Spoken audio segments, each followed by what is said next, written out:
자, 첫 번째 이야기는요. 세금 이야기예요. 세금 이야기. 이제 때가 됐지. 세금이 한계에 왔다. 곧 세금은 확 줄어들 것이다. 라는 주제입니다. 자, 과표 상향에 대한 이야기를 할 거예요. 제가 이전에도 여러 번 말씀을 드렸지만 이게 세금 체계가 너무 오랜 시간 동안 변동 없이 흘러왔어요. 거의 대부분이 2000년대 초반, 중반에 수정되고 그 이후에 변화가 없었어요. 그리고 이번 윤석열 정권 들어와서 한번 수정이 됐는데 그것도 과표가 소득 구간 자체가 아주 작은 저소득층만 좀 상향해주고 그 상향도 몇백만 원 상향해주고 끝이었단 말이에요. 그럼 어떻게 돼요? 지금 소득은 계속 늘어나는데 과표는 옛날 기준 그대로 갖다 대면 어떻게 돼요? 소득이 이만큼 늘어났잖아요. 그럼 이만큼 세금이 높을 수밖에 없어요. 많이 뛴다. 근데 소득이 낮으신 분들은 모르죠. 이게 문제인지 모르지. 근데 지금 중산층에 계신 분들은 느낄 거예요. 이 중산층이 지금 예전보다 현재 와서 뜯긴다는 표현은 좀 그렇지만 세금으로 납부하는 돈이 굉장히 늘어났어요, 지금. 원래 옛날부터 고소득자는 지금도 세금 많이 나니까 또 뭐 더 늘었긴 늘었지만은 덜 느낄 겁니다. 근데 제일 많이 지금 느끼는 층이 누군가, 이 세금의 문제점을 가장 많이 느끼는 층이 누군가라고 하면 중산층이에요. 중산층. 중산층이 예전에 비해서 내야 되는 세금이 비중 자체가 굉장히 늘어났어요. 원래는 이전에 그 문재인 정권에서 지금 45% 구간 만들었는데 이제 이게 10억 초과죠. 근데 그 전에는 5억 초과였단 말이에요. 그때 이제 42% 세율일 때는 잘 몰랐을 거예요. 그때는 내가 42% 내는 날이 올까? 생각하다가 내는 날이 왔지. 왜? 부동산 가격이 많이 올라서 집을 못 팔아요. 제가 예전에도 이 문재인 정권 시절에 이 양도세 중과 때문에 집을 못 판다는 얘기를 많이 했었잖아요. 그리고 그거 아니더라도 지금 집값이 많이 올라서 일반 세율 때려도 집 팔기 어렵다는 얘기를 제가 많이 했습니다. 자, 이렇게 되면 어떻게 될까요? 이 순환이 안 돼요, 순환이. 그리고 순환이 안 된다는 건 결국 거주 이전에 방해물이 있다라는 거지. 이게 조속히 좀 개선이 된다라는 거예요. 지금 문제는 심각해요. 제가 봤을 때는. 이거 지금 해결하지 않으면 나중에는 어떤 일이 발생하냐면 결국 열심히 일하지 않아야 된다라는 것과 같아요. 열심히 일해봐야 세금을 많이 내는 거예요. 열심히 일하면 반을 내야 돼. 누가 열심히 일하겠습니까? 반을 내야 되는데. 어떻게든 우회하려는 우회 방법만 따지게 될 수밖에 없어요. 그래서 이번 문재인 정권부터 윤석열 정부 들어올 때 가장 사람들이 관심 있는 주제가 뭔지 아세요? 제 쇼츠에서도 가장 많은 관심을 두는 게 법인이에요, 법인. 법인을 활용해서 세금을 아끼는 방법. 근데 이거를 또 두고 얘기하잖아요? 무슨 얘기하는 줄 아세요? 아니, 어차피 법인 돈은 법인 돈이고 내 돈은 내 돈이니까 똑같다. 법인에서 나한테 들어올 때 또 세금 내야 된다. 이렇게 얘기는 하는데 중요한 건 뭔지 아세요? 개인 사업자나 부동산은요, 내 소득이 일정하지 않아. 개인도 갑자기 터졌어. 소득이 갑자기 많아져요. 그러면 내가 45% 구간에 들어가면은 방법이 없는 거예요. 부동산은 어때요? 양도세 내면 내 양도 차익이 10억이 훨씬 넘어. 그럼 45% 양도세 내야 돼. 실제는 더 내죠. 반토막이지. 제어가 안 돼요. 그래서 법인을 이용하는 이유는 뭐다? 내가 세금을 제어할 수 있어요. 내가 이번에 개인으로 했을 땐 10억 넘게 벌었지만 법인으로 돌리면 19% 윤석열 정부 때 좀 내렸죠? 19%로 세금 낸 다음에 내 개인한테 연도 나눠서 조절할 수가 있어요. 그래서 법인을 활용하는 사람들이 많다. 똑같은 거 아니에요? 그러면은 왜 수익이 많으신 분들이 법인을 뭐하러 만들까요? 어차피 그 돈 내 돈인데. 다 이유가 있는 겁니다, 여러분들. 그래서 문제가 지금 심각한 단계까지 왔어요. 그래서 한계에 왔어요. 한계에 달았다. 제가 봤을 때 한계에 달았어요. 지금 더 가면 중산층은 돈을 못 법니다. 부자를 만들 수 없는 상황이 되는 거예요. 대한민국은 부자가 탄생할 수 없는 나라가 됩니다. 그러면 다 이민 가는 거예요. 그래서 지금 바로 잡아야 됩니다. 그래서 총선이 중요한 거예요. 지금 계속 이제까지 안 되는 거 뭐예요? 부자 감세다. 이슈를 계속 만들어니까 부자보다 좀 가난하신 분들이 많잖아요, 사실. 그러니까는 문턱을 못 넘는 거야. 근데 이제는 좀 얘기가 달라지죠? 중산층도 지금 많이 뜯겼으니까. 자, 그래서 처음 얘기 나오는 게 뭐냐면 상속세 체제를 한번 건드릴 때가 됐다. 이 얘기가 나옵니다. 이게 추경호 부총리 겸 기재부 장관이 이제 얘기한 거예요. 때가 왔다라는 거죠. 자, 여러분들 상속세에 대해서 어떻게 생각하시나요? 지금 여러분들은 상속세 하면은 저 멀리 있는 얘기 같을 거예요. 근데 이 상속세는 누가 고생해요? 고생하는 사람이 누굽니까? 자식들이 고생합니다, 자식들이. 처라도 없으면 자식들은 진짜 개고생해요. 이 상속세를 또 어떻게 납부해야 되냐? 아들, 딸이 준비해야 돼요. 엄청 고생합니다, 이거. 없잖아요? 이거를 또 현금이 다 없어. 상속세 납부할 때 되면 현금이 없어. 다 자산으로 갖고 있단 말이에요. 특히 우리나라 사람들 뭐야? 부동산 갖고 있어. 그 중에서 또 돈 좀 있으신 분들은 양반들 옛날부터 물려온 양반들은 토지를 갖고 있단 말이야. 이거 팔기 쉽습니까? 이거 자녀분들이 헐값에 팔아야 되고 이거 상속세 내려고 팔아야 돼요. 세금을 2번 납부해. 어마무시합니다. 세금 납부하는 거. 고생해요. 그래서 먼저 여러분들이 지금 방송 보시는 분이 부모님들이잖아요. 부모님들이 많으실 거야. 제 방송은 거의 이제 50대, 60대 분들이 많이 보시니까. 어떻게 준비하냐. 사전증여 좀 하세요, 좀. 아들, 딸이 싸가지 없어진다 이런 생각 하지 마시고 사전증여 하세요. 여러분들 어차피 우리의 인생은요 우주로 따지면 점밖에 안 되는 존재들이야. 요즘에 미리 준다고 해서 아들, 딸들 뭐 싸가지 없어지고 그러지 않습니다. 우리나라도 계속 발전해 오고 있고 예전보다 더 자녀분들이 교육을 많이 받다 보니까 착해요. 그러니까 사전증여를 철저히 활용해야 이 상속세에 대해서 자녀분들의 부담이 줄어든다라는 걸 아셔야 돼.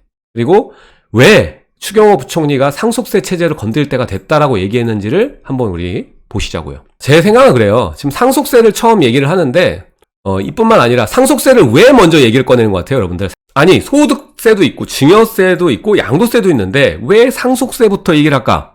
왜 그런지 아세요? 절대 여러분들 정부는 은행은 여러분들을 위한 존재들이 아니에요. 정부도 협업을 합니다. 누구랑 협업하죠? 기업들과 협업하는 거죠. 여러분들이 내는 세금 당연히 중요하지만 세금을 진짜 압도적으로 만들어내는 그 순환 체계를 만드는 데가 우리나라 누구죠? 기업이에요, 기업. 기업을 방해하면 안 될 거 아니야. 그죠? 근데 우리나라가 이 기업에 대한 상속 자체가 진짜 어려운 나라예요. 그러니까 우회하려고 해, 항상. 이재용 회장 보세요. 5년 구형 때려버리잖아. 지금 상속세율이 가장 강한 나라가 어디냐면 일본이에요, 일본. 일본이 우리보다 높아요. 근데 세율만 보실 게 아니라 실질세율을 봐야 돼. 실질세율. 실질세율은 우리나라가 제일 높아요. 넘버원입니다. 일본은요, 기업 승계가 좀 더 용이하게 돼 있어요. 실질세율 자체가 낮아. 우리나라는 진짜 기업하기 힘든 나라입니다, 우리나라. 지금 삼성이 그 세금 조세 회피국 안 간 게 신기할 정도예요. 어쨌든 지금 상속세를 먼저 추경호 그 총리가 얘기했던 게 이유가 있어요. 기업 때문에 그래요, 기업 때문에. 근데 제가 생각하는 거는 이 상속세뿐만 아니라 이 소득, 증여, 양도에 걸쳐서 시스템 자체를 전부 갈아 끼울 때가 됐어요. 모두 바꿀 때가 되었다. 지금 과거 과표가 유지되면서 세금이 크게 증가했습니다. 자, 오랫동안 안 바뀌었어요. 지금 웬만한 것들이 90년대 후반 그리고 2000년대 초중반 이때 살짝 건드린 것 빼고는 오히려 구간을 더 신설했어요. 자, 그래서 이게 오랫동안 안 바뀌었던 이유가 뭘까요? 정치 때문에 부자 감세한다 이거예요. 지금 법인세도 민주당 개거품 물잖아. 지금 올려야 된다고. 윤석열 정부에서 그 9% 19% 내린 것도 난리치고 신설해가지고 올리자고 하잖아 지금. 그런 거예요. 부자 감세. 이거 항상 얘기 나오죠. 어떤 때 보면 우리나라가 더한 것 같아, 윗동네보다. 그래서 부자 감세 이슈가 이때까지는 먹혔지. 오랫동안 안 바뀌었던 이유는 이 부자 감세 이슈였다. 근데 부자 감세 이슈에 동의했던 사람들이 많았던 거죠. 그러니까 안 바뀌었어요. 근데 지금은 이제 달라요. 선거가 그리고 중요해요. 자, 지금 그 어느 때보다 코로나 때 헬리콥터 머니가 쏟아지면서 엄청난 돈이 풀리면서 그동안 잠자고 있던 인플레이션을 깨웠어요. 깨워서 지금 중산층에 대한 세부담이 증가했습니다. 그래서 그동안 중산층은 이 부자 감세에 대해서 그냥 나올라라 했어. 내일 아니니까. 뭐 부자 감세 꼭 그런 것 같기도 하고 내일 아니니까 했어요. 근데 이제는 바뀌었어요. 지금 문재인 정부 마지막에도 이 중산층을 고려해서 세율 조정을 해줬어요. 세율 조정을 안 해줄 것 같은데 해줬단 말이에요. 1주택자에 대해서는 해줬단 말이에요. 중산층을 고려 안 할 수가 없는 시점이라는 거죠, 지금. 자, 중산층의 세부담이 증가했고, 그로 인해서 이제 이들의 표를 얻기 위해서는 세제 개편이 시작될 거다. 시기 왔어요, 이제 한계.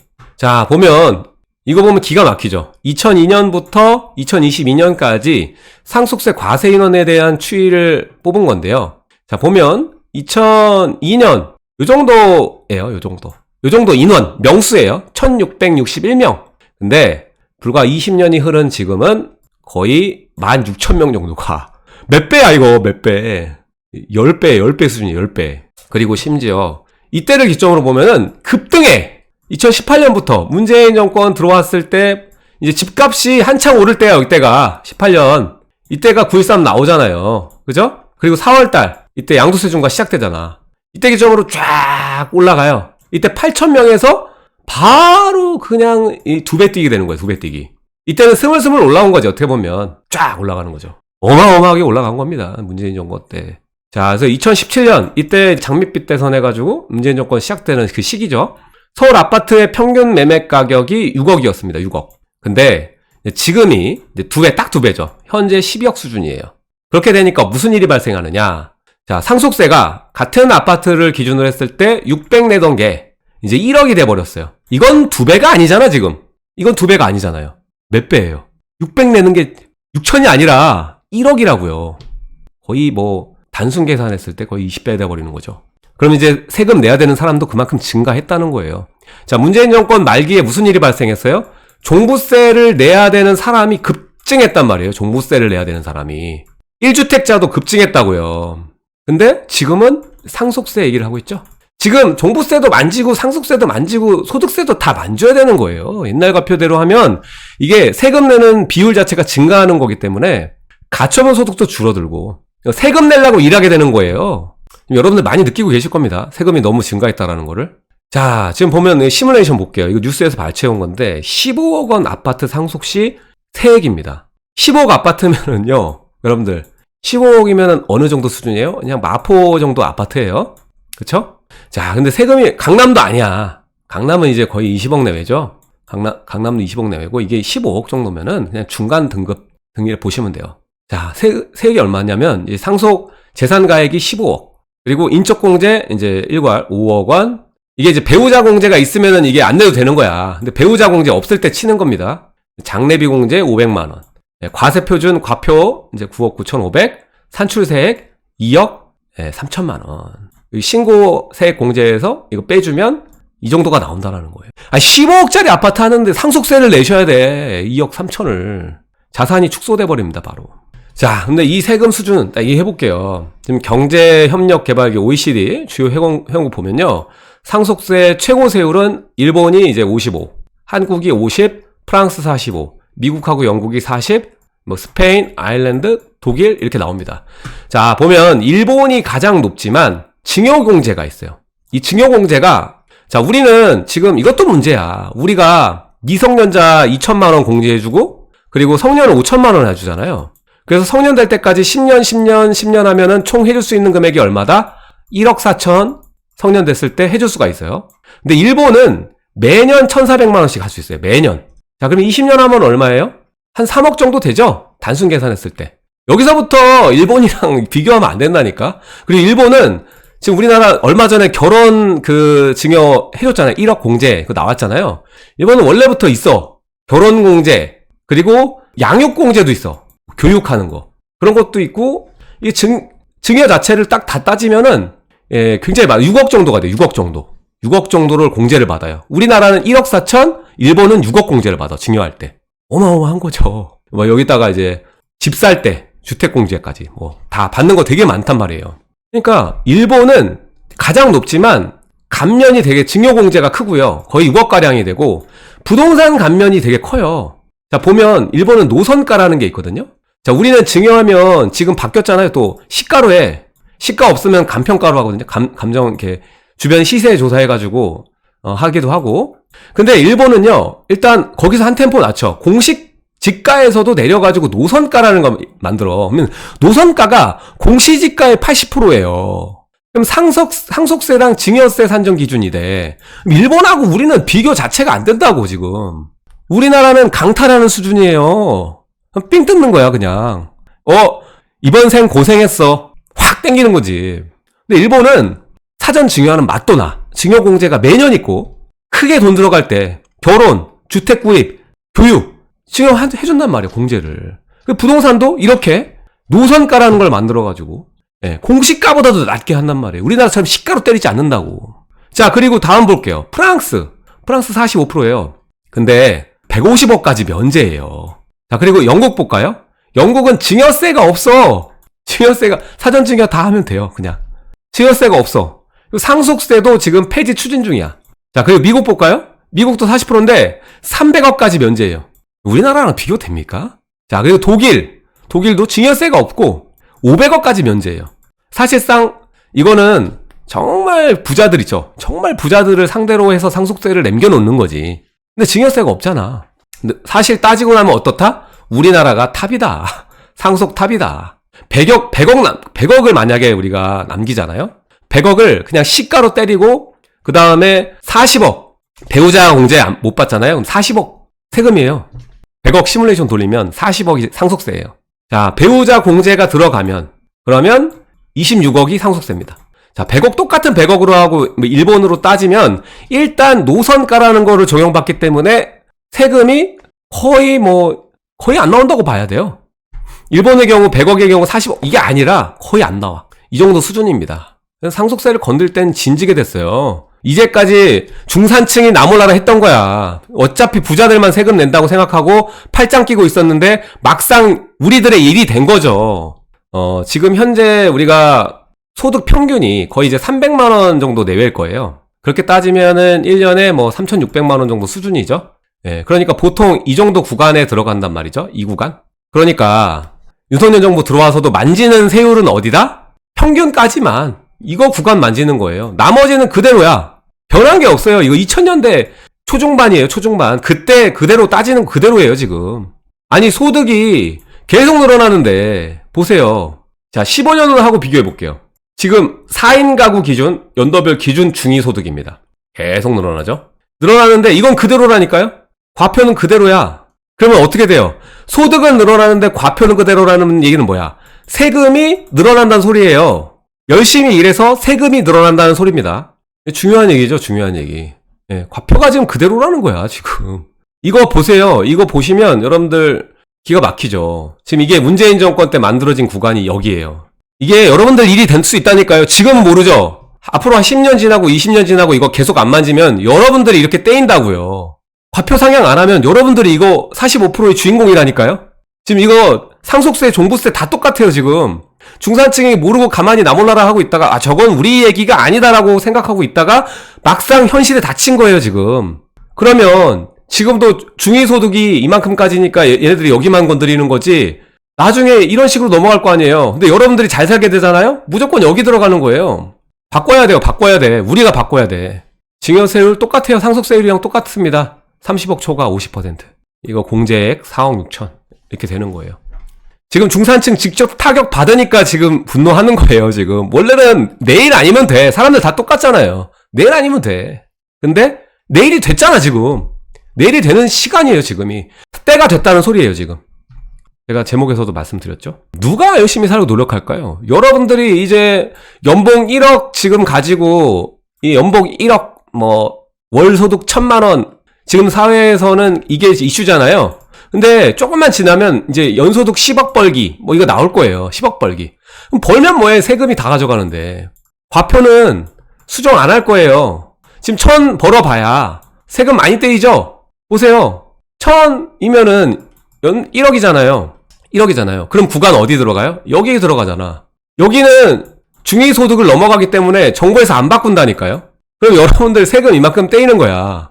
자, 의사들 진짜 고생하거든요. 의사들 막 힘들게 막 응급치료하시고 흉부외과 막 사람 살리고 하는데 밑에서 이제 있으신 분들은 거의 이제 연봉이 3억 4억 정도 해요.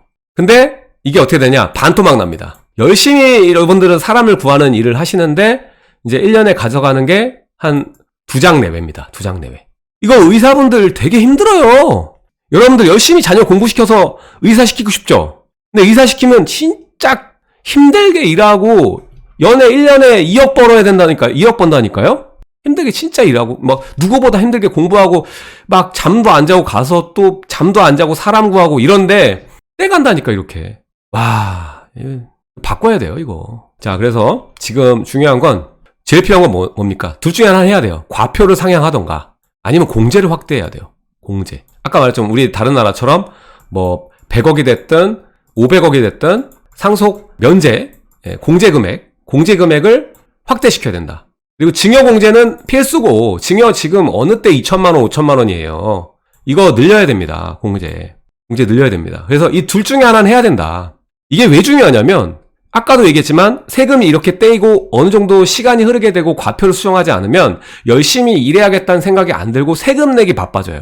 그러면 이 순환 구조가 안 만들어집니다. 그만큼 이 세금을 적정 수준으로 맞추고 소비로 이끌어내야 기업도 돌리고 공급을 맞추고 수요를 맞추면서 경제를 돌려야 되는데 꽉 막힌단 말이에요. 예로부터 우리 밥 맞는 역사에 세금을 많이 전 세계적도 마찬가지예요. 세금이 어느 정도 많이 떼가면 폭동이 일어납니다.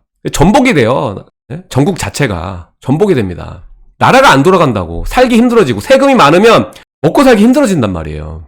옛날부터 그 수많은 역사를 보시면. 자, 그래서 지금 세 부담 비율을 낮춰서 소비를 늘려야 되고 경제를 그렇게 살리는데 일조를 해야 될 때다. 자, 세부담이 높으면 누구도 일하지 않는 시대가 온다라는 겁니다. 자, 그리고 이거는 지금 바바라님이 얘기하는데 된다는 거예요? 의견인가요?가 얘기하시는데 이건 돼요. 돼야만 하는 거고 우리나라 경제 수장이 지금 얘기를 했잖아요. 추경호 기사 나왔잖아요. 상속세부터 우리 건드릴 때가 됐다. 그리고 이거 분명히 소재입니다. 총선 앞두고 세금 체계에 대한 얘기는 나올 거예요. 그리고 세금 체계는 당장의 현안이 이미 됐어. 중산층을 건드리는 시점이 왔기 때문에 우리가 주목해서 볼 필요가 있는 거예요. 세금 체계가 어떻게 바뀌는지. 그리고 세금 체계를 바꿀 수 있는 정보를 구성하는 건 우리의 표입니다. 우리의 표를 이런 바꾸는 데 쓰여야 된다는 거지. 제 풀버전 멤버십에 업로드를 하니까 이제 멤버십 가입한 다음에 풀버전 보시면 되고요.